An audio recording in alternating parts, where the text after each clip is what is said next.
With the first pick.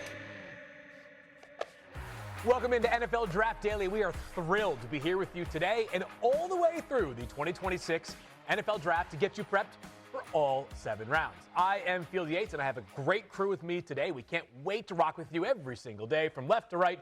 Mel Kiper Jr., Matt Miller, and Louis Riddick. We're going to be diving into my mock draft, which dropped today on ESPN in just a little bit. But before we get there, let's start with one thing you need to know about the class. Mel, you're up first. This quarterback class fielding is not what we thought it would be back in August. Maybe 6 quarterbacks, maybe 7 in the first round. Did not happen. Arch Manning, Lenora Sellers, back to South Carolina. Arch back to Texas. Kate Klubnik, Drew Aller, Garrett Nussmeier didn't perform up to the level expected, right? Dante Moore had a heck of a year. He's back at Oregon. Sam Levitt moves on to LSU. You think about this quarterback class now, the number 1 pick overall, and then maybe not a quarterback until the second round unless Ty Simpson goes in the first, then no quarterback until round 3 after that. So what was thought to be a great class has fizzled dramatically. Yeah, it absolutely has. Number 1, I've missed Kiper in my year ranting about the NFL draft, so I'm just glad to have Mel back screaming at me. I've missed him. I can't wait to be next to him in Pittsburgh. But the strength of this class, we talk about the weakness. How about the strength? It is at wide receiver. And yes, we've seen some great years with wide receivers in the past. This year, the depth is fantastic. I have 11 wide receivers ranked in my top 50. I have 18 in my top 100. So we're going to talk about maybe this draft is disappointing at quarterback. Maybe it's disappointing at corner. But my goodness, we are about to see a revolution at the wide receiver position again. And of course, it's players like Carnell Tate from Ohio State, Mekhi Lemon from USC. Guys, this is a great year to go get a pass catcher. Yeah, for me, it's all about the defense in this draft. And the reason why I say that is because, look, we just came off of a Super Bowl in which Mike McDonald and the Seattle Seahawks showed you that multi-tool defensive players are the kind of guys that you are going to need if you want to compete at the highest level. And that's really what team building is all about. It's about building a team that you can compete at the highest level and win a Super Bowl. And I'll tell you what, Ohio State, you're seeing some highlights on your screen, has 2 of them, quite honestly, that are going to be drafted very early that are multi-tool players. When you're talking about Arbel Reese and Caleb Downs, you think about Ruben Bain Jr. from Miami, a guy who can play defensive end, who can play 3 technique, he can play in a 3-point, he can play in a 2-point. His running mate, Akeem Mesidor, just as good on the other side, is a 3-position player as well. These are the kind of guys you're going to need to get coming out of this draft. We will give you all the big names, but also the names that are going to be there in day 3 when we are talking about the depth of your roster. But let's focus in on my mock draft, which is round 1. I feel great about exactly 1 pick. It's Fernando Mendoza, the quarterback from Indiana. You can basically start looking for real estate out there in Las Vegas. He had 41 passing touchdowns this past season, completed 72% of his passes. 6'5", 225-pound quarterback. Plays with great accuracy, as I mentioned. A hard play-action quarterback who's got functional mobility as well to operate not just inside of the pocket, but on boots, play-action passes, rollouts, things that will fit well with Clint Kubiak in Las Vegas. Here's some players to work with. Yeah, so I mean, this draft this year, obviously, you guys know it's going to start at number 2. The Raiders. This pick has already been made. New coach. Last season behind a bad offensive line. They have to get a quarterback. Tight ends you like in Brock Bowers and all-pro level talent, Michael Mayer, plus Trey Tucker and Jack Bech, kind of the starting points of this wide receiver room. Kubiak yesterday was asked about how much he knows about the likely number 1 pick. My exposure is very limited. I saw him play the national championship game. I saw the interviews he's given after those games and how team-oriented he is. But I look forward to getting to know the player better. But obviously, a really talented guy with a bright future, and we'll see where he ends up. But we got a lot of work to do to get to know him before that time comes. Okay, so maybe not a fait accompli, Mel, but we certainly all expect that April 23rd, the clock will begin, and the Raiders will shortly thereafter take Fernando Mendoza. What kind of fit is this within this Clint Kubiak scheme? Be happy, Clint Kubiak, that you got the number 1 pick and you got Fernando Mendoza sitting there for you. I thought you've got to talk about consistency from week to week. Never a bad game. Never multiple interceptions in any game this past year. Cut that sack total down dramatically from what it was at Cal. 72% completion percentage. 41 touchdowns, 6 picks. 8 touchdowns, no picks in the playoff games. You couldn't take him off that number 1 spot. You really couldn't. Dante Moore was right there with him. I have Dante. I was waiting for a game with him. He didn't have the bad game, but Fernando Mendoza nailed the season, and he is without question the number one player in this draft. Like I said, the Raiders in that division with all those great quarterbacks, fortunate to get him. One of the easiest picks, young fielding, you will ever make is the number one overall pick with the Raiders. And Matt, this is a lock. The Jets right now are on the clock. Yeah, I think so. Field gets 1 of 1. We'll see what happens after that. But I think Mendoza has wildly been underrated. When was the last time we saw a quarterback go through the regular season undefeated, really almost a flawless performance, win a national championship, win a Heisman Trophy? Oh, wait, it was Joe Burrow, who turned out to be pretty good in the NFL so far. And I think we're going to hear that comp a lot. Probably on the show tomorrow if you come back and watch. So I think the underrated aspects of Mendoza's game, he doesn't have great rushing totals. He doesn't have this huge, strong arm. You know, he's not Josh Allen. He's not Lamar Jackson to get you excited traits-wise.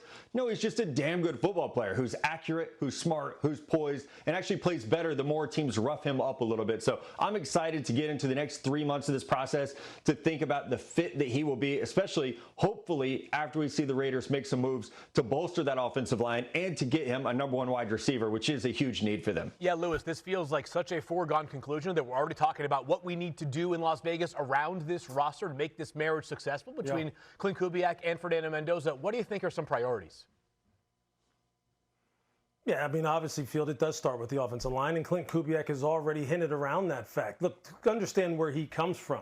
Understand what his lineage is as far as a coach is concerned, going all the way back to his father. He's a guy who is a run-centric head coach, offensive coordinator, play caller. He's a guy who understands that the run game takes a lot of pressure off of the quarterback, in particular a young number one overall draft pick who's going to need something better than a team that finished last in, rushing yards per game, average carry per game, average yards before first contact. I know the Raiders are what they are. I didn't realize they're last in everything. Are just abysmal right now. And Aston Genty is saying, hey, look, you could have gone ahead and improved that for me even before we got Fernando Mendoza. So, yeah, I'd love to see some new offensive linemen. You will have Genty and Brock Bowers, though, so.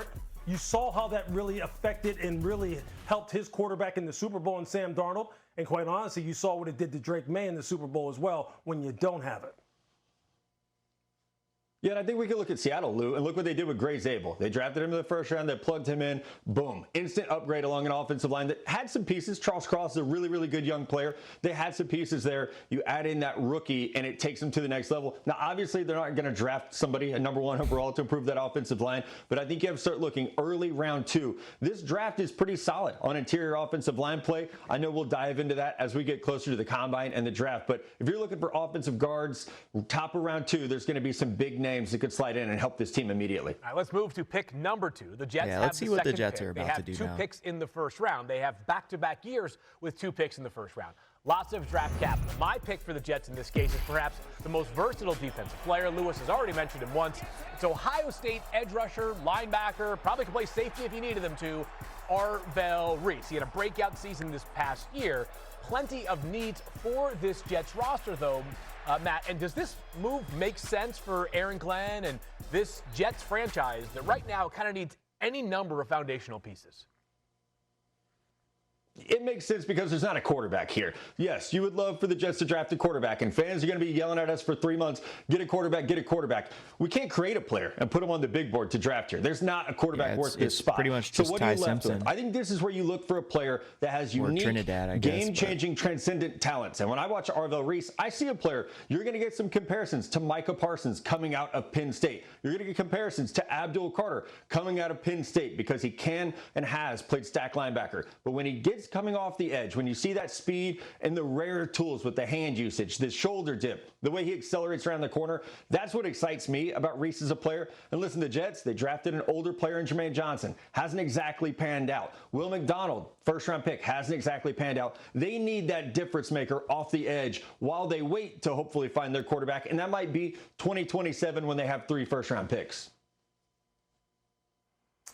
Yeah, look, this pick is more than just about traits. This is about a guy who is a foundational player, a true culture driver. Okay, so the guy who I think about who really was that kind of player. Remember when Will Anderson was picked by the Houston Texans and what he did for that organization and the kind of message that he took from DeMeco Ryans into the locker room, onto the football field. And anytime you sit down and talk to a guy like Will Anderson, you understand why Houston was able to turn it around. So I think in this position right now that the Jets find themselves in, yeah, of course you're going to try and find a guy in an impact position who has impact unique traits. But you have got to dig deep into the kind of player that this guy is and the kind of leader that he is, because the Jets are not just devoid of talent. They're devoid of guys who understand how to win and how to bring other people along with them. So you better nail that as well as you nail the actual physical traits.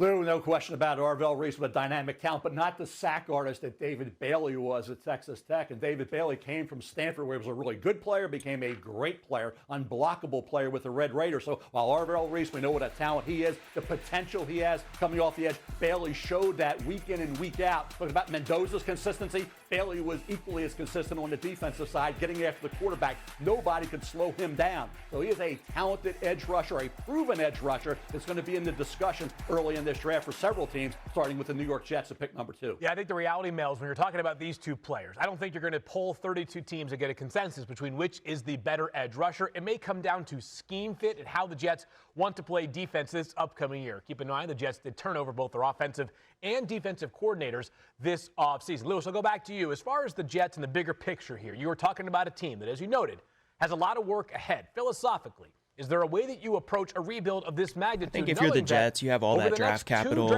take a foundational player this year, and then you're going to make real moves next year. Yeah, look, I think philosophically, look, Field, you're looking to really address those top 5 positions to me, whether that be quarterback, DE, pass rusher, wide receiver, offensive tackle. Those are the positions that, quite honestly, you have to make sure that you nail. Those are the positions that with those picks, you're trying to get in position to get the kind of guys who are difference makers. Now, obviously, as we've already talked about, you would like for it to be a quarterback number 1 first and foremost, but you can't create a guy. You can't force a pick. And in this draft, it's just not going to work out that way. But I think those other positions, when you're talking about pass rusher, when you're talking about offensive lineman, when you're talking about another wide receiver, when you're talking about cornerback, guys who are true difference makers, those are the positions that those draft picks need to be earmarked for. And again, you can't just get enamored with physical traits. These have to be true, and I mean true culture drivers. The teams that have nailed it are the ones who then actually flip it around. If you just get too enamored with height, weight, speed, arm length, 40-time vertical jump, you're going to miss the boat, and you can't afford to miss the boat. The Jets have done that plenty. They need to get out of the business of doing that. We'll see. Yeah, what are we talking them about and the Raiders. Draft good football players. That's what the Jets need to do. If they keep all these picks, draft good football players. Don't get cute. This isn't the time to start reaching for players because of measurables. You need starters. When you're this bad, when you have this many picks, you have a roster that needs starters. So like Lou said, hone in on those top 5 premium positions. And I do think you look at 2027 with those 3 1s and say that might be the time to get our quarterback. Let's build the infrastructure this year. Let's get that premier pass rusher. Let's get a corner. Maybe we add another wide receiver in the second round. Build the foundation so that when that quarterback comes in, the table's already set for them. I think that's the way you have to attack this philosophically. Instead of getting cute, just because you have picks doesn't mean you have to burn them to trade up for players that maybe don't meet the value of where the Jets are at. Long way to go, but the Jets have pick number 2. And your needs always change, so just take best player available. You can't afford to miss on a top 5 or 10 pick. First round pick. Let's take a look back at the top 10 of my mock draft, available in full on ESPN.com. We mentioned Fernando Mendoza and Arvell Reese going 1 and 2. Picks 3 through 6 include, first to the Cardinals, Francis C.C. Mauigoa, offensive tackle from Miami. Pass rusher David Bailey goes to the Titans at number 4 out of Texas Tech. Caleb Downs. So ultimately, I don't know what the order is going to be for these players, but this group of 10 players feels like the top 10 Take a look picks. at these players, like a little bit more depth. Your Mauigoa was Jeremiah Love, terrific we'll this see, past but the season rest for of them, Miami en route to it the all feels national like they're going in the top championship 10 game. Outstanding to somebody. in pass protection, and he has road grading strength. Some believe he is amongst the safest prospects in the entire draft class. His older brother, was taken in the 5th round by the Jets as a linebacker, also out of Miami. The Cardinals under Mike LaFleur need to rework the right side of that offensive line. Robert Saleh goes to Tennessee as a defensive-minded head coach. He gets some help for Jeffrey Simmons, their all-world defensive tackle in the form of David Bailey. 14.5 sacks this past season, tied for the most in all of FBS. Began his college career at Stanford. He is a throwback. No gloves, no sweatbands. This guy is a violent football player and a terrific rusher on the field.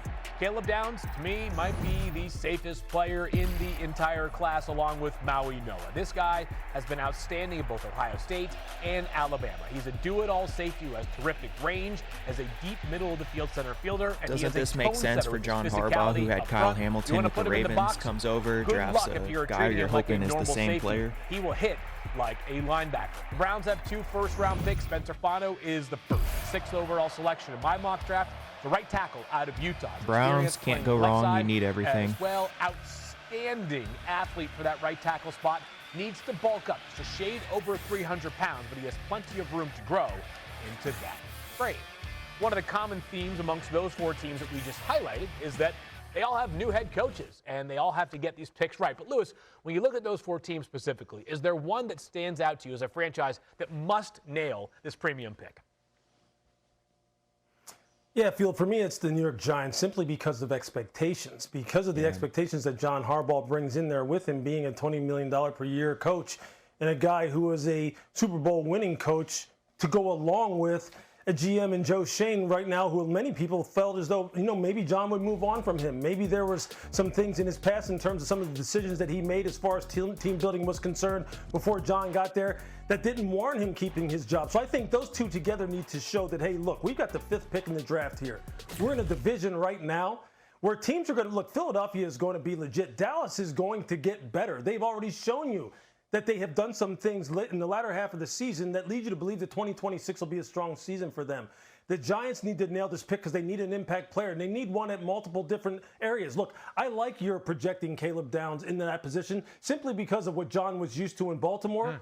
And you know who he has as his defensive coordinator? It's Denard Wilson, who was the coordinator in Tennessee, who was his pass game coordinator in Baltimore. And what did they always have? They always had that chess piece at safety, that guy who was a hybrid between a nickel, a safety / corner, and Caleb could do that. They also need help at offensive line. So who knows what they're going to do here, but they better get an impact player for all these different If I was the reasons. Giants, I would take Caleb Downs and You saw it with Mike Vrabel, with take Drake line May in in your year 2, and here's future round Jackson picks. Dart in year 2. You have a dilemma here. Do you go wide receiver and look at a Cardinal Tate from Ohio State? Malik Neighbors coming back from that injury. Give him another weapon to throw to in Dart. When you look at the receiver position, and you also have Jordan Tyson. You also have Mekhi Lemons. You have depth at wide receiver. Matt talked about it. Into the 2nd, 3rd, 4th round, you have some outstanding receivers who will still be available. Caleb Downs, is he Kyle Hamilton? Kyle Hamilton didn't go in the top 10, but you're talking about a high pick for a safety in terms of positional value. 6 with Jamal Adams is the highest in a long time. So it's going to be a tough call there for Harbaugh, but rest assured, this is a team that could have won very easily, Matt. 7 football games. With all the issues they had this past year, could have won 7 football games easily. I think the expectations are this could be a borderline playoff team with Jackson Dart going into year 2 if they nail this draft.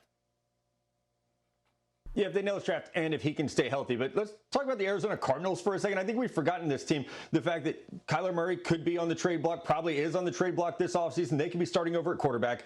Marvin Harrison Jr., 2 years ago, we were talking about a generational talent at wide receiver. We were talking about he was the best receiver to come out of Ohio State, not Jackson Smith and Jigba, not Chris Olave, not Garrett Wilson. And they have not been the players they were expected to be when drafted that highly. So Monty Ossenford, the general manager, he was retained to lead this coaching search. He has to get this draft right. And I think that is a team that is one of the longer rebuilds in the NFL right now. When you're looking at how do we fix the Arizona Cardinals? Well, you don't have a quarterback. Michael Wilson's a really good wide receiver, but Harrison hasn't panned out. That's a team. They have to get this draft right. And I think finding someone opposite Paris Johnson Jr. on the offensive line is a good way to start that. We're really interested to see how the Cardinals attack that quarterback spot as well, Matt. Kind of in no man's land at number 3, given the landscape of the quarterbacks this offseason. The Chiefs looking to get back on track, and with the 9th pick in my mock draft, the Chiefs shore up their backfield hole by taking the electric, dynamic, unique Notre Dame star running back Jeremiah Love. He was the Doak Walker winner this past year as the best running back in the FBS. The Chiefs need to clear, by the way, a lot of money this offseason just to get under the salary cap, but they also need to find a way to shore up the backfield. $61.8 million is how much the Chiefs are over the salary cap as of right now. With a couple of pen swipes, they would get back on track. But Love would help replenish a backfield that has free agents to be in Isaiah Pacheco and Kareem Hunt. But candidly, neither one of those guys is anything close to a difference maker. Of course, the biggest storyline for KC this offseason will be the health and the continued rehab for quarterback Patrick Mahomes. All right, Mel, one of your very first football NFL draft axioms was being careful about when you're drafting running backs. Recently, you've been against taking running backs in the first round. However, Jeremiah Love is the number 2 player on your big board. Why is he the exception to the rule here for Kansas City? How many times I've screamed this? You grade on ability, not philosophy. And for me, he's the second best player in this draft. Jeremiah Love is more just a running back. You put him in a slot. He can catch the football. He's explosive. 14 runs of 34 or more yards over the last 2 years at Notre Dame, in addition to 63 career receptions coming out of that backfield. This is a dynamic football player who had 433 carries at Notre Dame, averaged 6-7 a carry. 433 carries, Lou, 63 receptions out of the backfield. And guess what, Louis Riddick? 0 fumbles lost over those 3 years at Notre Dame. That's why if he gets down to New Orleans or Kansas City, I'm going to applaud the pick, Lou, because he's more than just a running back. Yeah, he's a stud.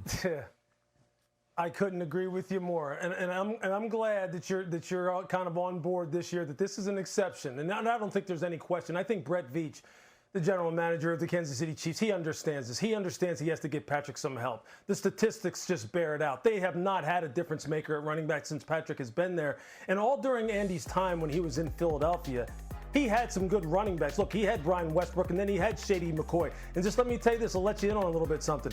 Brett Veach is very good at scouting running backs. I know people are going to bang on him for a lot of different reasons as far as some of the reasons why maybe this team fell short this year.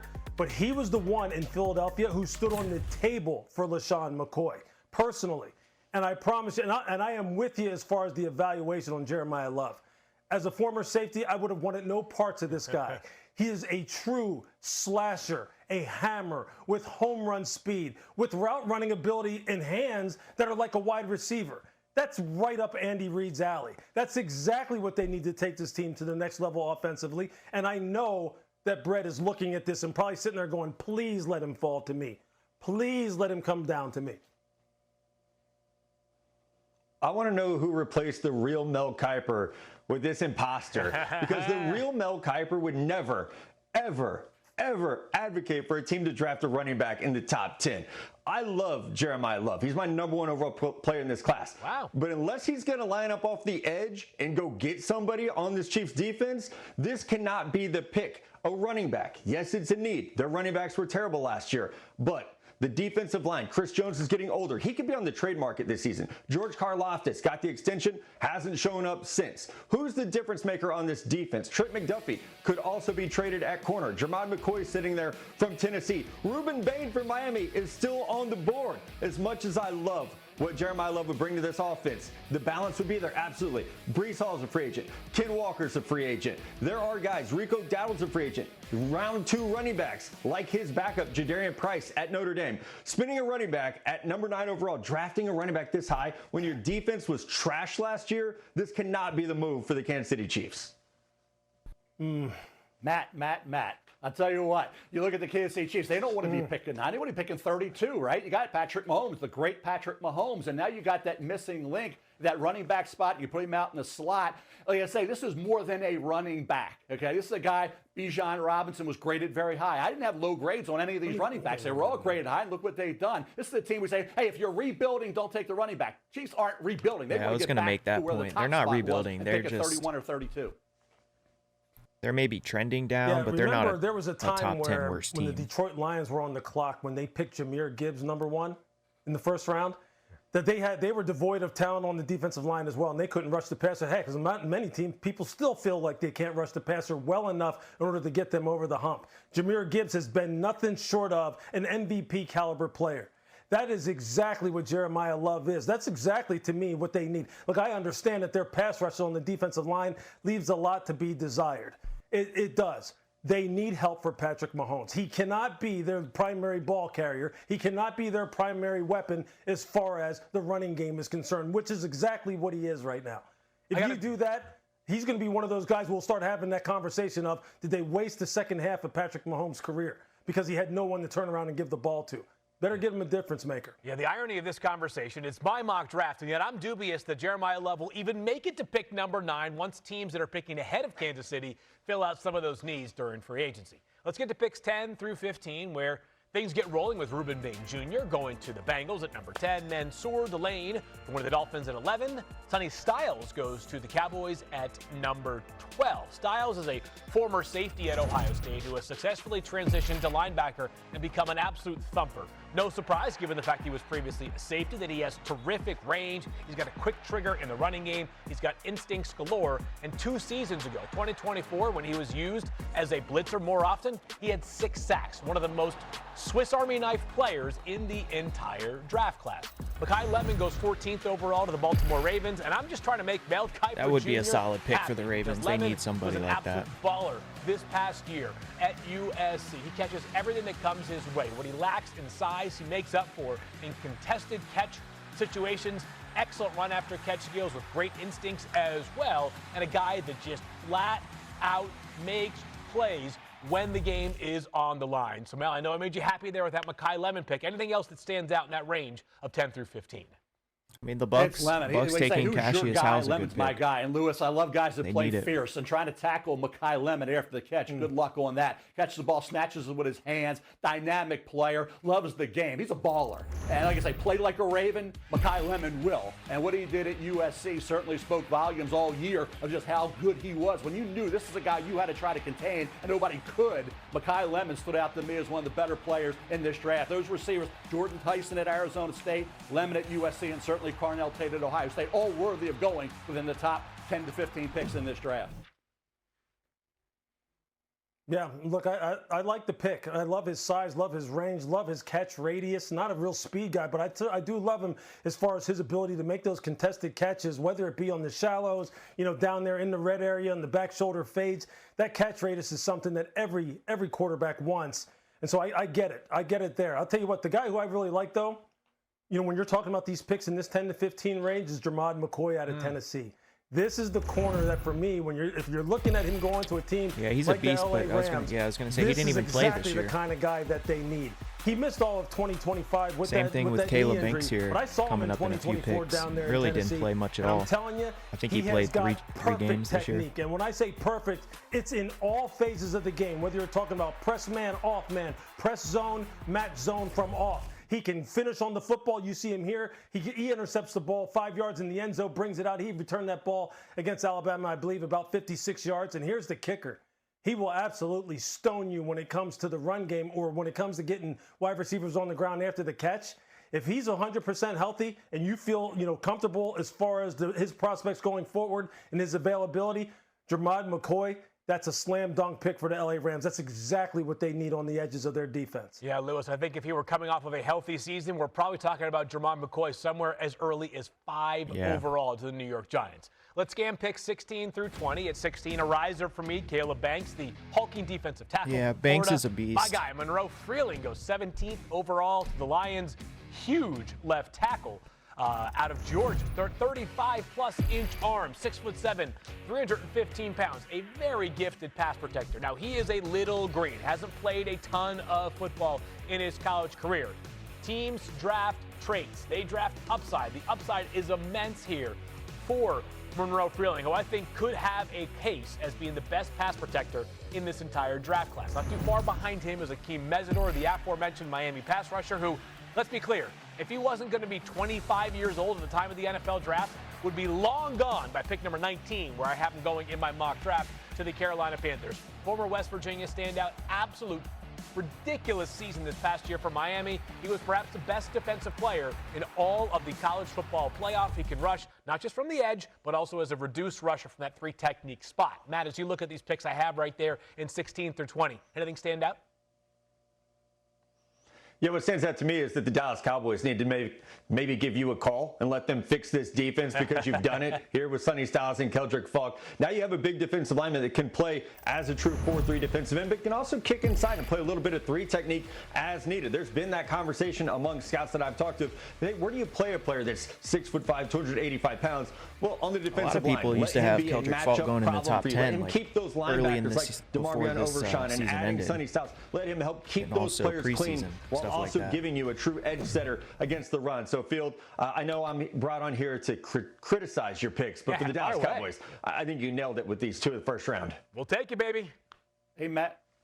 And Matt, I can't get over the fact you had the number 1 player on the board at 9, and he had the Chiefs taking Jeremiah 11. You're arguing about it. You're arguing against it. So I'm still shocked by that. You said just take the best player, don't get cute, and you had a problem with that. But I'm going to go to your theme about the Cowboys with the Jets at 16. Young Fielding had him taking Arvell Reese, linebacker of Ohio State, and now you get a guy like Caleb Banks. You mentioned Jermod McCoy-Lewis did coming back from an injury. Hopefully, Caleb Banks had to come back from an injury this year as well. We were talking back in August. He could maybe be a top 10 to 15 pick based on 2024 tape. Going to have Caden McDonald from Ohio State, a rock in the middle for that Buckeye defense. Yeah, so if you want to see about Caleb Banks, you're going to have to go back to 2024, and I would suggest watch these 2 games. Watch the Ole Miss and LSU game if you want to know about Banks. Will certainly be in play for the Jets at this point. Yeah, he played just 3 games this past year, Mel, but had a huge week down there at the Senior Bowl. He's got one of the biggest wingspans in the entire draft class. Yeah, 6 he's foot massive. 5, 330 pounds.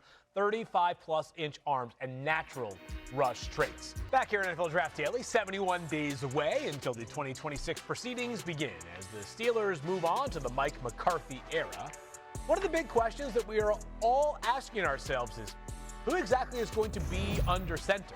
Aaron Rodgers under new contract for 2026 had me thinking about Ty Simpson going number 21 overall to the Pittsburgh Steelers. Simpson's had a roller coaster season last year. Started off very strong and then tapered off during the final month of the season. A little bit shakier as far as his decision making went, and also his overall accuracy dipped in the second half of the year. That being said, 28 touchdowns, 5 interceptions, and 15 starts. His first year as a starter. He is the son of a longtime college football coach, has excellent football intelligence, and I think a guy that's going to eventually find his level in first round. Lewis, do you think this is a reach by the Steelers to take Ty Simpson at 21 overall? No, you know what? The more I look at him, no, I don't necessarily think it is. Heck, I could actually see a scenario where Ty Simpson goes even higher than this, especially as we move through this pre-draft process. I have a feeling that he may not even be there for the Pittsburgh Steelers. Although, look, for Pittsburgh in particular, there's a lot of moving parts here with Mike McCarthy now taking over there for the for the Pittsburgh Steelers. I think now it's about, is Aaron Rodgers going to come back? What do they feel about Will Howard as far as where he is at, as far as his development is concerned? Do they think he is a viable starter, or is he a career backup?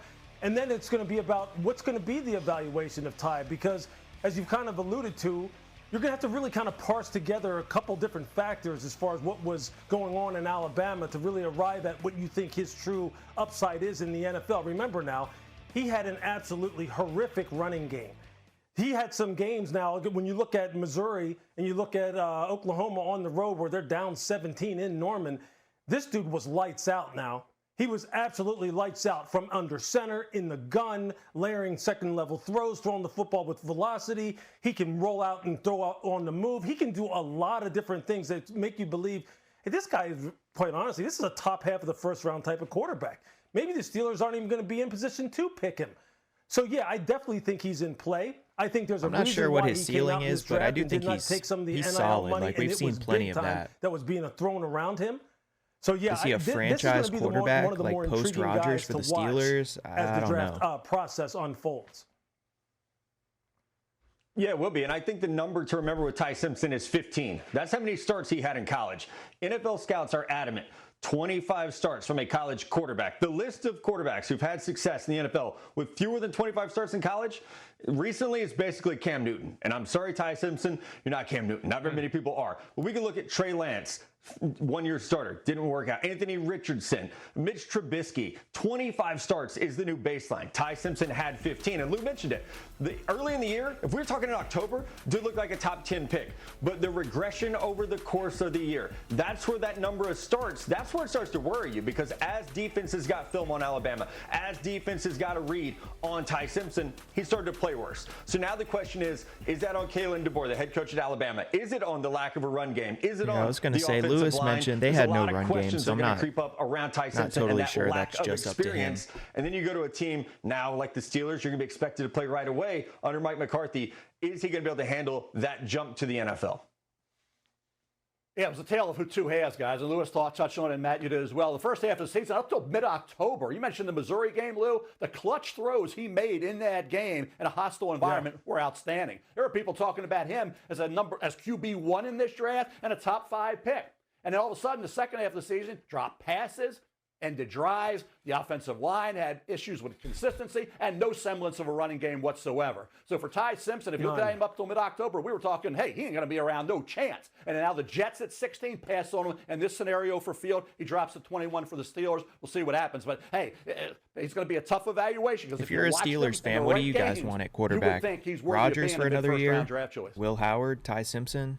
Yeah, Mel, I think, I think a lot of the things that were happening around him definitely have to play a part. Look, I understand the number of starts would be concerning and wouldn't give you, a nice, solid foundation from which to go ahead and say, hey, look, if we're in the top 15 picks, I think this guy has put enough tape together to where I feel comfortable in the number of starts that he's made in college to go ahead and take him this high. Look, I understand, you don't have that luxury right now. But there's so many things that were happening around him that really kind of contributed to his play. And I'm not saying it's all, just on them and none of it's on him. That's the beauty of doing this. Or quite honestly, it's the nightmare of doing this in terms of evaluating quarterbacks. How much was he responsible for? How much was it of things falling down around him? But again, late in the season, down in Norman, they're getting their rear ends kicked on the road. And what does he do? Look at some of the throws in that game. Yeah. They're as good as any quarterback in college football this year. I think it's worth noting that Ty Simpson did have the opportunity, as Lewis alluded to go somewhere else in the college football landscape and get a boatload of cash. Now, Ty has talked about how important it was for him to have his legacy be only at Alabama, but he is not making the decision to declare for the draft without feedback from the NFL. I think it's notable that even with all that opportunity available for Ty Simpson, he is deciding to come out into the NFL draft. I was going to say, does he have eligibility left? I know he was at Bama for a while. This could be way earlier than number 21 overall. Picks 22 through 32 include some big boys up front. That includes Vega Ione from Penn State, who goes 22 to the Chargers. Mac Ioannidis from Arizona State goes number 23 to Philadelphia. And we look at the final 6 picks of the draft. 5 picks, I'm not great at math. They include Caden Proctor, Colton Hood, Kenyon Sadiq going to the Broncos at number 30. So the last 11 picks are all playoff teams. Some might be good fits. Some we might think need to wait and see. But, Matt, you think the Broncos might have gotten that last missing piece for the Pats. For Sean Payton, that Bo Nix offense, in the form of Kenyon Sadiq? Yeah, we heard Sean Payton talk about it all offseason last year. He needs his joker. He needs that pass catcher. They went and got Evan Ingram. Didn't have quite the year that I think a lot of people expected, but Kenyon Sadiq would be that player for them. Now, yes, there's some drops on tape. That's why he's available this late in round 1. There's also times where he's absolutely winning with leverage. He's winning with route running ability. He can still high point despite not being the biggest player. So I think Kenyon Sadiq for the Broncos could be that seam beater, that option in the red zone that they've been missing this year in that Broncos offense, guys.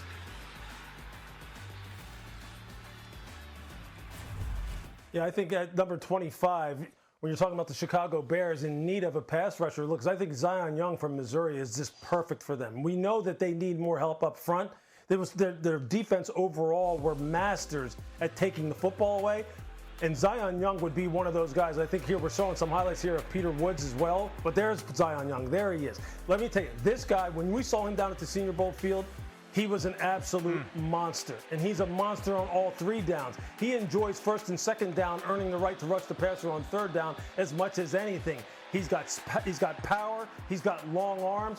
He's got a motor. He has got tremendous stamina. And he played high level in the toughest conference in college football, or arguably the toughest college conference in college football.